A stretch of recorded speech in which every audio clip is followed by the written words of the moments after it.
Moment ఇప్పుడు ఉన్నటువంటి వేగం ఏదైతే ఉన్నదో అండి, ఎలా అనిపిస్తుంది మీకు? ఇప్పుడు తొందరగా అందరికీ కనెక్ట్ అవుతుంది. మీరు దేశ విదేశాల్లో కూడా మీరు ప్రచారం చేస్తూ ఉన్నారు కదా.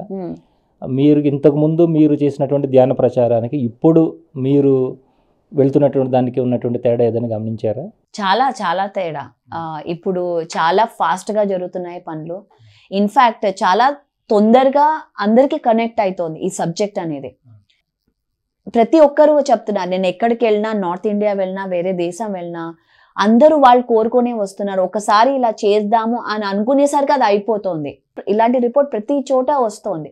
సో ఈ టైం ఐ థింక్ ఇంత హై ఎనర్జీ. ఇప్పుడు 90s తలుచుకుంటే నేను అనుకుంటాను, ఆయన వెళ్ళి ఒక్కొక్క ఇంటికి వెళ్ళి చెప్పడం, వాళ్ళ కోసం వెయిట్ చేయడం, అలాంటి రోజులు లేవు ఇప్పుడు. మనం ఒక ఫేస్బుక్లో యాడ్ చేస్తే 20 మంది వస్తారు అట్లీస్ట్ ఇదేంటి అని తెలుసుకోవడానికి. సో అలాంటి టైంలో ఉన్నాం. మనకి ఇంకా చాలా ఈజీ ఇప్పుడు. సో నేనే కాదు, అందరూ మాస్టర్స్ అందరూ కలిసి, చాలామంది నాకంటే ఎక్కువ అసలు నేను అంత ఎక్కువ కూడా తిరగాను నేను. బట్ చాలామంది వాళ్ళ ఫ్యామిలీస్ చేంజ్ చేసి వేరే దేశాలకి ధ్యాన ప్రచారం చేయాలని చాలా అద్భుతంగా అవుతుంది. ఇప్పుడు ఈ ధ్యాన మహాయజ్ఞం ఏర్పాట్లు ఎలా జరుగుతున్నాయండి ఇప్పుడు జరిగే? చాలా ఘనంగా, చాలా అద్భుతంగా. ఈసారి డెఫినెట్గా 1,00,000 మంది ఎవ్రీడే వస్తారని, అలాగే ఫుడ్ దగ్గర నుంచి కానీ మెన్యూ ఎక్కడ కాంప్రమైజ్ లేదు. చాలా అద్భుతంగా జరుగుతుంది. స్టేజ్ పరంగా, మాస్టర్స్ విజ్డమ్ షేరింగ్ పరంగా గ్లోబల్ నుంచి అన్ని దేశాల నుంచి వస్తున్నారు ఈ యొక్క ఈవెంట్లో పాల్గొనాలని. హిందీ కానీ ఇంగ్లీష్ కానీ అన్ని భాషల్లో క్లాసెస్ జరుగుతున్నాయి ఒకేసారి. యూత్ చాలా బాగా కనెక్ట్ అయ్యారు ఈసారి. సో వాళ్ళే లీడ్ చేస్తూ ఆర్గనైజ్ చేస్తున్నారు. సో అన్ని విధాలుగా ఈసారి చాలా చాలా అద్భుతంగా జరుగుతున్నాయి అన్ని. అంటే ప్రతి ధ్యాన మహాయజ్ఞానికి ఒక ప్రత్యేకత ఉంటుంది, స్పెషాలిటీ ఉంటుంది. ఈ ధ్యాన మహాయజ్ఞంలో ఏమన్నా ఒక ప్రత్యేకత ఉందా? స్పెసిఫికలీ యూత్గా ఒక స్పెషల్ స్టేజ్ వేసి వాళ్ళకి మోటివేషన్ కానీ ఇన్స్పిరేషన్ కానీ అన్ని విధాలుగా పర్సనాలిటీ డెవలప్మెంట్. సో అలా అది ఈసారి ప్రత్యేకత. పర్సనాలిటీ డెవలప్మెంట్ క్లాసెస్ అనేది ఈసారి స్పెషల్ గా చేస్తున్నట్టు, రెగ్యులర్ గా జరిగే కార్యక్రమాలు కాకుండా. ఎందుకంటే ఎప్పుడు గురువులు రావడము, వాళ్ళు ధ్యానాలు చెప్పడం కాబట్టి ఈసారి ఇవి కూడా ఒక వర్క్ షాప్స్. కరెక్ట్. యూత్ ఇది అంటే మనకి ఏదో రిటైర్మెంట్ కాదు, ఇది అందరికీ చెందాలని చెప్పి ఇది ప్రత్యేకంగా అరేంజ్ చేశారు. మీరు అమెరికాలో మొట్టమొదటగా మీరు స్టే చేస్తున్న ప్రాంతంలో మీరు ధ్యానాన్ని అక్కడ అందరికీ షేర్ చేయాలి, మెడిటేషన్ చెప్పాలనుకున్నప్పటికీ ఇప్పటికీ మీరు ఎంత గ్రోత్ తీసుకురాగలిగారండి? చాలా అండి. ఈ మధ్య మొన్ననే డాలస్లో ఒక ధ్యాన చక్రం అయింది. సో ఒక 1000 మంది వచ్చారు. చాలా అద్భుతంగా. ఎప్పుడు ఒక 20 మంది 30 మంది కూడా వస్తారా రారా అన్న రోజుల నుంచి 1000 మంది రావడం అనేది చాలా గొప్ప విషయం. సో ఇప్పుడు అందరూ వచ్చి సర్వీస్ చేయడం, ధ్యానమే కాకుండా ధ్యాన ప్రచారంలో పాల్గొనడం యుఎస్లో చాలా అద్భుతంగా చేస్తున్నారు వాళ్ళు. అది అర్థం చేసుకో, సేవాతత్వం అంటే ఏంటి, ఎందుకు చేయాలి, ధ్యాన ప్రచారం ఎందుకు చేయాలి, దీనికి మనం ఎలా కలిసి దీన్ని ముందుకు తీసుకెళ్లాలనే ఒక అవేర్నెస్ అనేది బాగా వచ్చింది.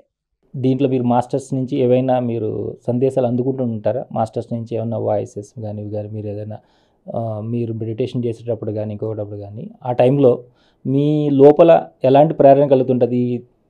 మొత్తం మన ధ్యాన జగత్ చేయాలి, శాకాహార జగత్ చేయాలనే ఈ ఆలోచనల్లో మీకు లోపల నుంచి థాట్స్ మారుతూ ఉంటుంటాయండి ప్రాసెస్లో మీరు ధ్యానం చేస్తున్నప్పుడు? ఏ మాస్టర్స్ దగ్గర నుంచి ఏమైనా వస్తున్నాయి, మీకు ఏమైనా ఐడియా ఉంటుందా అట్లాంటి? ధ్యానంలో నాకు అలా ఏం రాదండి. నాకు ఏ వాయిసెస్ రావు, ఏ ఎక్స్పీరియన్సెస్ రావు. అందరూ ఎక్స్పీరియన్సెస్ చెప్తే వాళ్ళ ద్వారా నేను మెసేజెస్ తీసుకుంటాను. సో ఎవరైనా అందరూ మన మాస్టర్స్ ధ్యానంలో వాళ్ళ యొక్క మెసేజెస్ ద్వారా మనం స్టెప్స్ తీసుకోవడం, అదే నేను చేసేది. మనం ఏదైతే శ్వాస మీద ధ్యాస ఆనాపాన సతి అంటున్నామో అప్పుడు నుంచి నడుస్తున్నటువంటి దాన్ని ఇప్పుడు యూత్ కనెక్ట్ అయ్యే విధంగా దాన్ని ఇంప్రూవైజ్డ్ ఏమైనా చేశారండి? లేదండి, సేమ్ మెథడ్. దానికి అక్కర్లేదు ఇంప్రూవైజేషన్, దానికి ఒకటే మెథడ్. సో తెలుగులో చెప్పేది ఇంగ్లీష్లో చెప్తున్నాం అంతే. అంటే రకరకాల క్లాసెస్ ఇప్పుడు వేరే వేరే పేర్లతోనూ ఏవో చెప్తున్నారు కదా వర్క్షాప్స్. మరి పిరమిడ్ సొసైటీలో పిఎస్ఎస్ఎం మూమెంట్లో ఓన్లీ శ్వాస మీద ధ్యానం ఒకటే చెప్పకుండా ఈ వర్క్షాప్స్ అంటే సేత్ వర్క్షాప్స్, రకరకాల వర్క్షాప్స్ ఇవన్నీ జరుగుతున్నాయి కదా. ఇవన్నీ కూడా వాటి ఇంపార్టెన్స్ ఏమైనా ఉందా మనకి? అబ్సల్యూట్లీ అండి. మన ధ్యానంతో పాటు జ్ఞానం కూడా కావాలి. సో మనం ఎప్పుడైతే అందరు మాస్టర్స్ దగ్గర నుంచి నేర్చుకుంటామో ఆ జ్ఞానం, అప్పుడు మన యొక్క పర్సెప్షన్, అవేర్నెస్ పెరుగుతుంది, కాన్షియస్నెస్ పెరుగుతుంది. అందుకే మన పిరమిడ్ లోగో మీరు చూస్తే ఎనర్జీ, కాన్షియస్నెస్, విజ్డమ్. ఎనర్జీ అంటే ధ్యానం ద్వారా మనం పెంచుకుంటాం. కాన్షియస్నెస్ అంటే సజ్జన సాంగత్యం, అందరి మాస్టర్స్ ఎక్స్పీరియన్సెస్ వినడం. విజ్డమ్ అంటే స్వాధ్యాయం. సో ఈ మూడిటితోనే మన యొక్క ప్రోగ్రెస్, ఎవల్యూషన్ అవుతుంది. ఏ ఒక్కటి లేకపోయినా ఇంకా మనకి ఆ ఎవల్యూషన్ అనేది ఉండదు. సో అందుకే ఈ మూడు ఇంపార్టెంట్, జ్ఞానము ఇంపార్టెంట్. అందుకే ఈ వర్క్షాప్స్ అన్నీ ఇంపార్టెంట్. అన్ని సబ్జెక్ట్స్ తెలుసుకోవాలి. మనం తెలుసుకుంటేనే మనం మన యొక్క ఆ సత్యాలు, మనలో ఉన్న సత్యాలు మనకి తెలుస్తాయి. అంటే మీరు అనుకున్న దాని ప్రకారం ఎవరైతే మెడిటేటర్ ఉంటాడో, మెడిటేటర్ తప్పు చేయకుండా ఉంటాడని మీరు నమ్ముతారా? అలా ఏం లేదు. ఇప్పుడు డాక్టర్ ఉన్నాడు, డాక్టర్ మందులు ఇస్తే డాక్టర్కి క్యాన్సర్ రాదంటారా? వస్తుంది కదా, అంతే. ఇప్పుడు నేను రిలేషన్షిప్ కోచ్ అయితే నా రిలేషన్షిప్స్లో ప్రాబ్లం ఉండవా? ఉంటాయి. కానీ అందుకే మనం ఎంత నేర్పిస్తే అంత నేర్చుకుంటాం. ఇప్పుడు మీరు అట్లాంటి వర్క్షాప్స్లో ఏమేమి ఎక్కువగా ముఖ్యంగా కండక్ట్ చేస్తుంటారు? నేను స్పెసిఫిక్గా manifestation, meditation, women's empowerment, corporate workshop, stress management, ఇలాంటివన్నీ నేను చేస్తాను. మేనిఫెస్టేషన్లో మీరు మొట్టమొదటిగా మేనిఫెస్ట్ చేసుకున్నది ఏంటండి? అయ్యో బోల్డ్ అని. My husband, I manifest. దాన్ని 3 times రిజెక్ట్ చేశాడు ఆయన, నో అని చెప్పాడు. So I manifested, I married him. My children, doctor said I can't, నేను ప్రెగ్నెంట్ అవ్వలేను. I manifested my children. Anything మనము ఏదనుకుంటే అది అవుతుంది. ఒక ధ్యానికి ఆ సంకల్ప శక్తి అనేది పెరుగుతుంది.